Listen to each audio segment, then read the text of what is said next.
Assalamualaikum warahmatullahi wabarakatuh. Halo teman-teman, jumpa lagi di Harian M Channel. Oke, buat teman-teman yang klik video ini, saya harapkan mudah-mudahan teman-teman masih dalam kondisi sehat walafiat. Baik, di kesempatan kali ini saya akan coba ajak teman-teman untuk melihat sebuah video dari Bang Win dengan diberi judulnya Bongkar Alasan Kenapa Pengkhianat NKRI Hanya Ada di Malaysia. Video ini yang jelas masih mengcounter komentar-komentar dari netizen Malaysia ya yang ada di channelnya Boru Naga, karena sudah lama ya Bang Win ini mengcounter apa yang ada di video-videonya Boru Naga.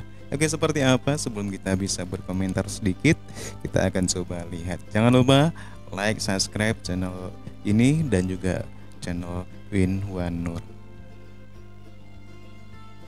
Kalau di Malaysia enggak. Ya seperti videonya Boru Naga, kita lihat seperti videonya Sari Ting Ting, seperti videonya Toha, seperti videonya About Sastra gitu kan.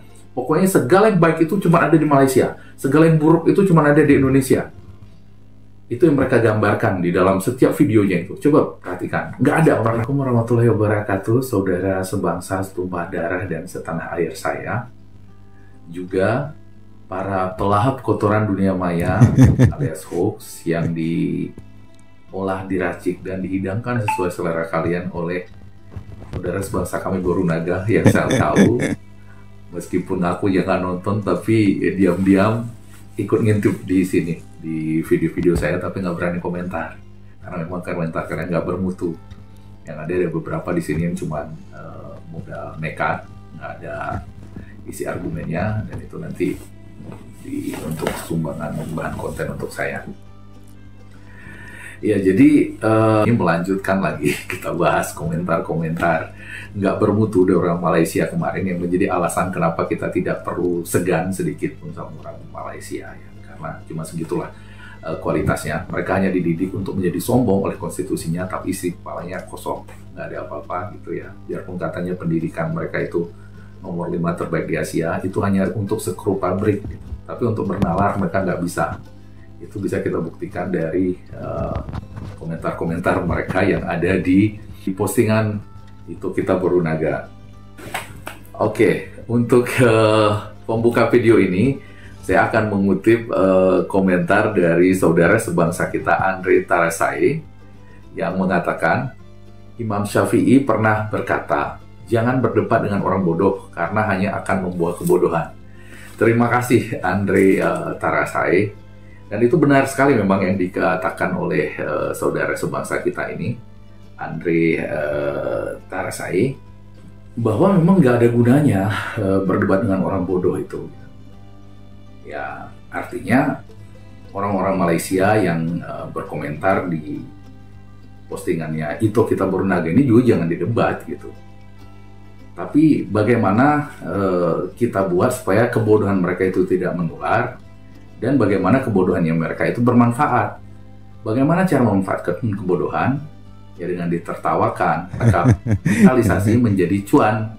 Gitu ya. Jadikan konten. Jadi soal kebodohan ini saya juga ada teringat, kebetulan itu ada di buku Etika Politik yang ditulis oleh Frans Magnus Suseno, almarhum. Bentar ya, saya ambil bukunya, kita baca sama-sama. Tuh, bukunya banyak banget. Seingat saya di si bukunya Suka membaca. Beda kelas sama Boru Naga yang jelas.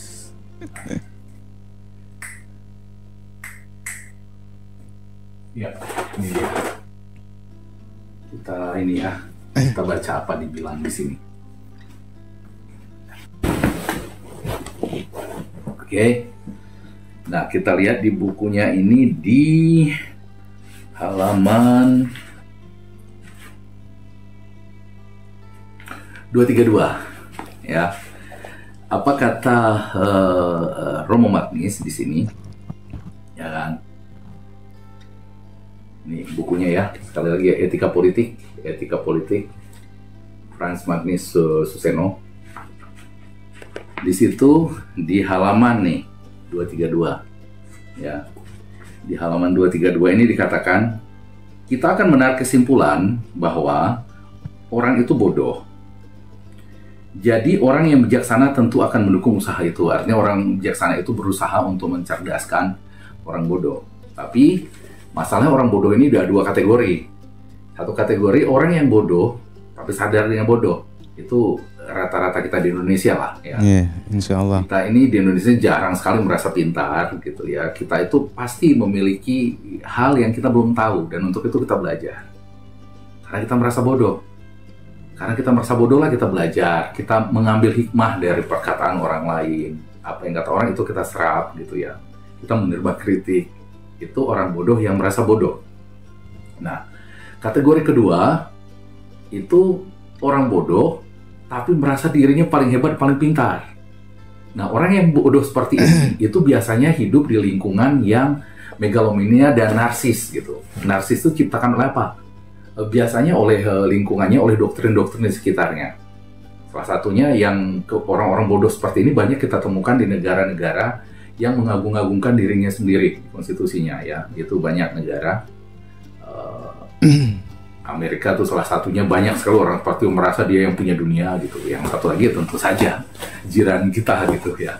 Yang dari bayi dia itu udah diberikan kesadaran ras, bahwa rasnya itu lebih unggul, merasa lebih berhak dari apapun, dan itu mempengaruhi semuanya mereka. Ketika mereka besar, dewasa, mereka tumbuh bodoh, itu nggak bisa diapa-apain gitu, nggak bisa dinasehati, nggak bisa dikasih tahu fakta, karena mereka hidup di dalam alam hayalan. Ya, kata Darminto bin Rohmat itu waham, hidup di dalam dunia waham mereka, tidak di dalam realitas sebenarnya. Nah, untuk orang bodoh seperti ini, apa kata Transparansi mengutip Plato di sini ya. Dia ini mengutip Plato, Pak Aristoteles. Keduanya ya, Plato dan Aristoteles itu mengatakan ya, tapi bagaimana kalau yang bersangkutan tetap tidak mau? Nah, ini orang bodoh kategori kedua tadi. Yang itu semua yang kita temukan di dalam komentator di kolom komentarnya itu Borunaga. Nah, itu orang bodoh tipe kedua ini nih kan.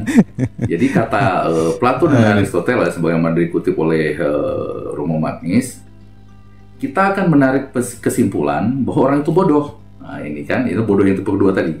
Ia tidak memahami apa yang merupakan kepentingannya sendiri. Nah, itu seperti orang-orang Malaysia di kolom komentarnya Borunaga. Udah kita bilangin mereka itu didinabobokan, mereka tuh punya masalah, tapi mereka nggak mau dengar. Ia termasuk orang tolol. Dalam perumpamaan gua karangan Plato, tetap mau tinggal dalam gua daripada menikmati alam bebas di bawah cahaya matahari. Itu katak di dalam sumur gitu. Jadi mereka nyaman di sana. Mereka tuh nggak mau keluar dari sumurnya untuk menikmati cahaya matahari. Kalau Plato bilang itu tinggal dalam gua. Mereka menikmati alam bebas di situ. Jadi dalam hayalannya, wahamnya itu. Nah, di situ mereka. Itu persis kita baca semua komentar yang ada di kolom komentarnya si Borunaga kayak begitu ya, itu kita Borunaga. Tapi tinggal bukan bebas dibaca. Ya, orang yang terikat pada dorongan-dorongan rendah. Nah, dorongan-dorongan rendah itu apa ya? Ya itu. Mereka akan merasa dirinya itu ganteng, merasa dirinya hebat, menghina orang lain itu secara fisik. Tapi dia sendiri nggak berani menunjukkan fisiknya, menunjukkan ketakutannya gitu. Maka tidak dapat mengembangkan keutamaan-keutamaannya, tidak sanggup mencapai tingkat eksistensi yang benar-benar manusiawi. Ya, itu kita lihat semua tercermin di dalam para komentator di postingan itu kita Borunaga yang orang Malaysia tadi. Ya, karena mereka dididik seperti itu. Mereka dididik ngerasa besar, bangsa yang diistimewakan gitu kan. Nah, jadi dalam pergaulan itu komunikasi gitu sehari-hari itu menular. Makanya menular ke beberapa, makanya TKI kita yang ke Malaysia itu yang memang konsep dirinya sudah lemah, nasionalismenya tidak kuat. Kalau nasionalisme kuat melawan mereka di Malaysia pun. Yang enggak itu langsung jatuh seperti mereka, merasa dirinya lebih rendah. Yang cita-citanya bagaimana? Seperti yang diiming-imingi oleh Ganteng 555. Kalau mereka bisa menjadi warga Malaysia, mereka itu akan mendapat hak yang lebih dari orang Cina, dari orang India. Mimpinya itu jadinya ketika di Malaysia. Dan itu juga yang menjelaskan kenapa TKI di luar Malaysia itu rata-rata tetap tinggi nasionalismenya. Karena apa?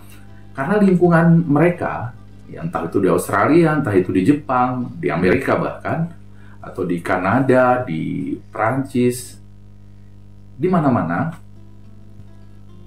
lingkungan sekitarnya tidak mengunggulkan satu ras tertentu gitu. Jadi mereka juga tidak merasa kecil, tidak merasa perlu menjilat ras yang lebih tinggi itu untuk diakui. Nah itu nanti kita baca George Orwell yang saya bilangin kemarin ya.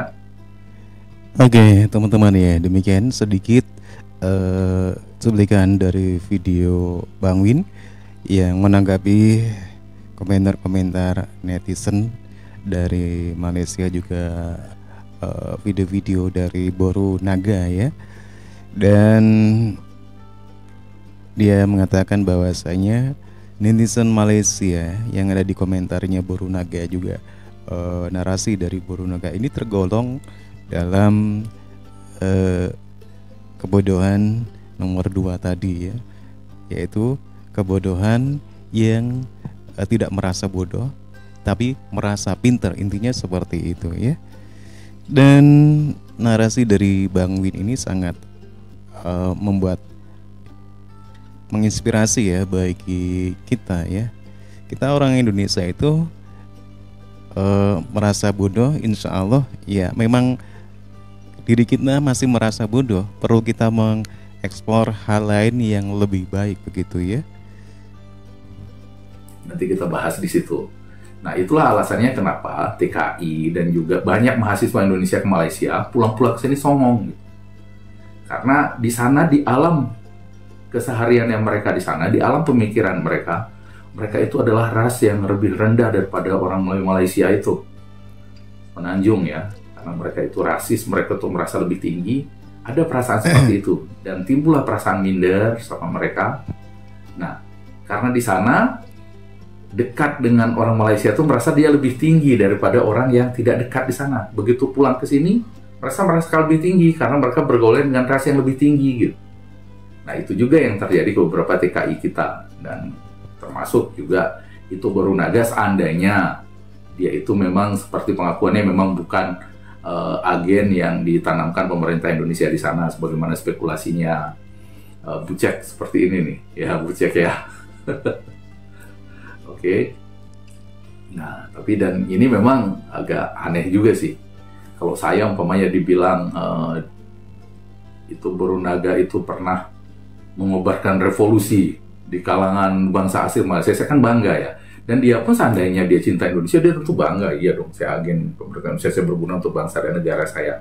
Tapi ini seperti malu gitu untuk pernah memberikan kontribusi pada negaranya. Itu Boru Naga, mati-matian dia menolak bahwa dia itu berkontribusi untuk negaranya. Itu adalah aib, dia anggap ketika kita tuduh berkontribusi untuk negaranya. Nah, jadi seperti itu. Kenapa? Yang bertanya-tanya, kenapa sih Bang? Ada yang nanya ke saya, kenapa sih Bang kok cuma di Malaysia aja yang pulang-pulangnya songong, di tempat lain itu berprestasi, mereka bangga pada negaranya? Karena seperti itu. Di tempat lain tidak ada perasaan bahwa kita itu inferior sebagai ras tertentu. Jadi tetap tumbuh sebagai dirinya sendiri orang Indonesia dan bangga dengan eksistensinya.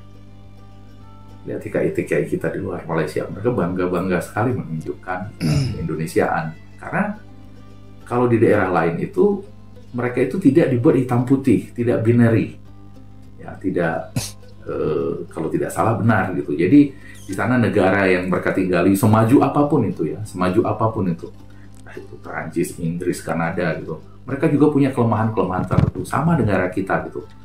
Seburuk-buruknya pun negara kita dilihatkan banyak juga kelebihan kita. Nah kalau di Malaysia enggak. Ya seperti videonya Boru Naga, kita lihat seperti videonya Sari Tingting, seperti videonya Toha, seperti videonya About Sastra gitu kan. Pokoknya segala yang baik itu cuma ada di Malaysia, segala yang buruk itu cuma ada di Indonesia. Itu yang mereka gambarkan di dalam setiap videonya itu. Coba perhatikan, nggak pernah kita lihat ada jeleknya Malaysia di dalam videonya Boru Naga, ada nggak nemu? Coba tunjukin. Dan nggak pernah ada bagusnya Indonesia juga di videonya dia. Coba lihat. Silahkan cek semua videonya Boru Naga. Ada nggak bagus-bagusnya Indonesia digambarkan? Nggak ada. Karena apa? Karena lingkungan Malaysia membentuknya seperti itu. Ya, itulah kalau negara rasis itu memang seperti itu penduduknya. Dan akhirnya mereka nggak bisa introspeksi. Dan itu semua tercermin di dalam komentar-komentar di postingan Itu Baru Naga ini. Oke. Jadi kemudian kita lanjutkan apa kata Plato. Nah, ini setelah tidak sanggup benar-benar manusiawi tadi ya, tidak sanggup mencapai tingkat eksistensi yang benar-benar manusiawi. Lalu, nah ini di paragraf selanjutnya, orang tolol itu dapat kita apakan? Kata Plato. Iya, kan coba. Ia dapat kita kasihani katanya. Tapi ia tidak dapat kita tegur. Makanya mustahil kita bisa menegur orang Malaysia. Lihatlah ini, ada yang namanya Zul ya kan, lu koyak gitu. Menegur itu masih mending ngomong sama tembok gitu. Ngomong sama tembok paling nggak temboknya diam. Kalau mereka itu ditegur mental, apapun alasan yang kita berikan, selogis apapun tetap mental, tetap mereka akan ini. Itu memang ciri orang tolol kalau kata buku ini ya. Ini tolol ini kata-kata dari buku ini, bukan saya ya.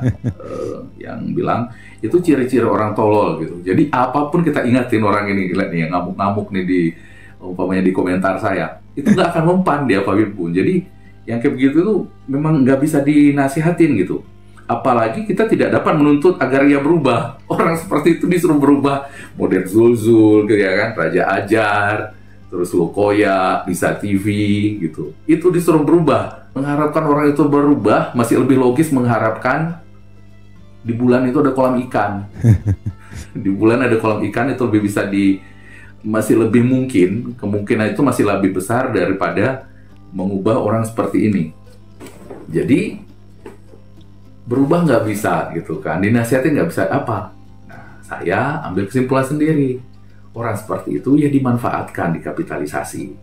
Paling nggak eksistensi mereka bisa menjadi hiburan, ya, menghibur orang-orang yang normal seperti ini. Makanya yang di sini video ini saya buat untuk kita ulas mereka, kita analisa mereka, untuk kita tertawakan, untuk kita kapitalisasi dan dijadikan cuan sehingga bermanfaat bagi masyarakat, ya. Karena kita percaya sebagai umat beragama tidak ada satu hal apapun, sekecil apapun yang diciptakan Tuhan di bumi ini yang sia-sia.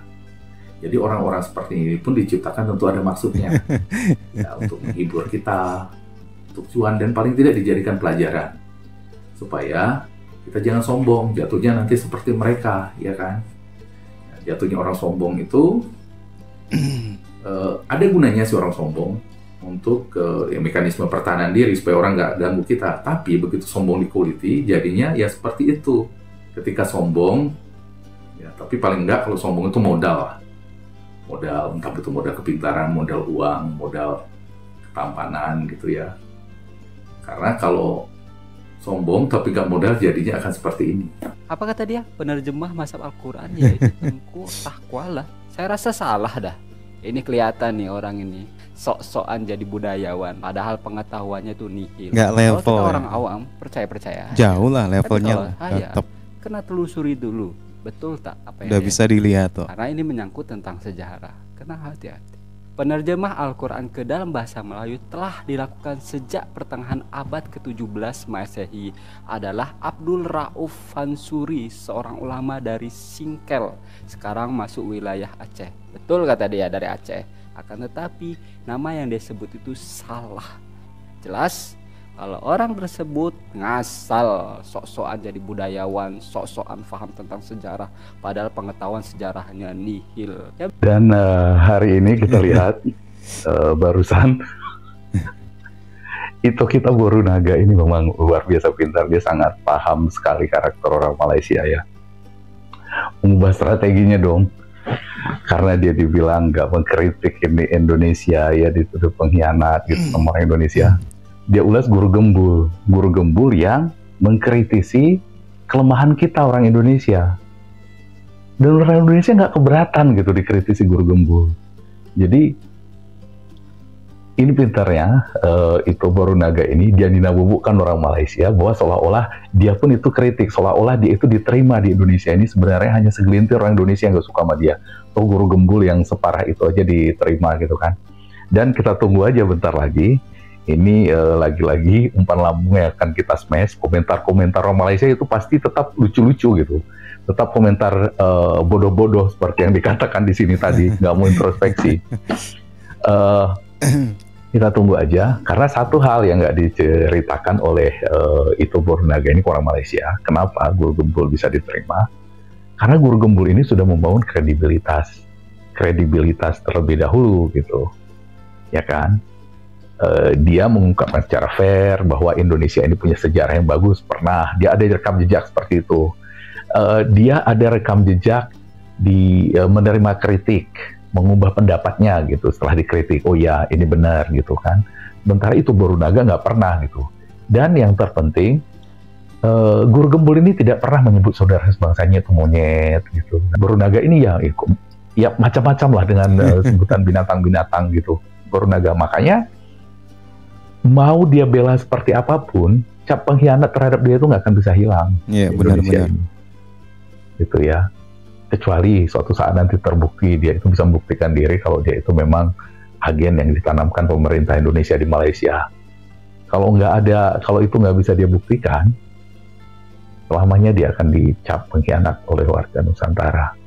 Dan itu hebatnya orang Malaysia yang seperti dikatakan Plato tadi memang udah nggak bisa diubah gitu ya. Yang cuma bisa kita olah menjadi cuan, bodohannya untuk ditertawakan. Itu kita lihat nanti, kita lihat di komentar itu bakal ikut aja gitu apa narasi yang dibangun Borunaga, dan itu kita ini dapat ringgit dari situ gitu. Sama seperti saya, nanti dia oper lagi jasmes, saya dapat recehan juga dari situ. Oke, jadi begitu dulu video kali ini. Oke, demikian teman-teman ya, video penjelasan dari Bang Win yang menanggapi komentar-komentar dari netizen Malaysia di video-videonya Borunaga. Jelas ini bisa digarisbawahi teman-teman ya. Para netizen Malaysia ini sudah terskoki dengan narasi-narasi yang dibangun oleh Borunaga, dan ini tergolong kebodohan yang merasa pintar, bodoh tapi merasa pintar. Intinya seperti itu ya. Dan hal ini kenapa bisa terjadi? Karena banyak hal yang mempengaruhi, seperti lingkungan yang begitu yang rasis ya, dan banyak hal-hal yang lain. Oke teman-teman ya, demikian Bang Win menanggapi netizen dari Malaysia dalam videonya Borunaga yang sempat kalah debat ya, dan sempat juga menjelek-jelekkan, menyerang secara fisik kepada Bang Win ya. Dan ini sekali lagi juga menunjukkan beda kelas teman-teman ya.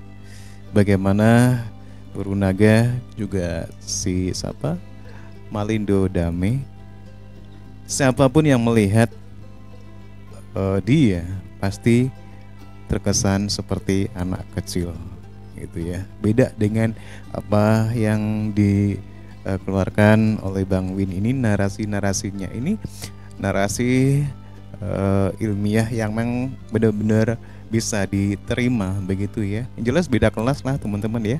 Oke demikian, terima kasih dan jangan lupa subscribe dan like. Sampai jumpa lagi di video berikutnya.